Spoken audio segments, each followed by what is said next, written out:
व्हिडिओमध्ये ड्रेसेस जास्त दिसत नाही तर तुम्ही ड्रेसेस शिवत नाहीत का, म्हणजे ड्रेस पीसचे. तर ड्रेस पीसचे ड्रेसेस शिवते मी.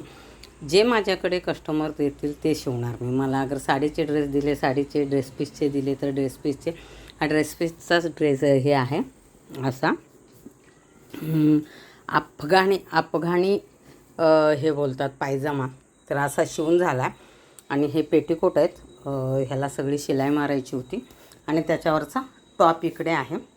तर आता हे दोन्ही टॉप मी कट करायला घेणार आहे. कट केल्यानंतर शिवणार. म्हणजे एकाचा टॉप आला आहे आणि हा पूर्ण ड्रेस आला आहे. पायजामाला अफगाणी तशी डिझाईन होती तर ते तसंच शिवलं आहे. तर जे काही शिवायला येतं तर सगळे ड्रेसेस मी डिझाईन करते. असं नाही की हे शिवते ते शिवते, पण यायला पाहिजे. जास्त करून साड्यांचे ड्रेसेस येतात त्यामुळे ते शिवते. आणि इकडं जे आहे ते ब्लाउजेस तुम्हाला पाहायला भेटतील. हे पण दिसत नाही जास्त असं वाटतं, पण रेग्युलर शिवणं असतं. कधी व्हिडिओमध्ये दाखवायला जमतं आहे, कधी जमत नाही. तर सगळ्या प्रकारचे ड्रेसेस शिवते मी. तुम्ही कुठलीही ऑर्डर दिली तर ती तुम्हाला शिवून भेटणार, हे असं सांगते.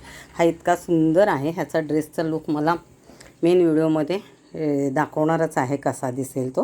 पण खूप छान डिझाईन आहे ह्याची आणि ह्याचा टॉप आहे. तर सगळ्या प्रकारचे ड्रेसेस शिवते. असं काही गैरसमज करून घेऊ नका की शिवत नाही.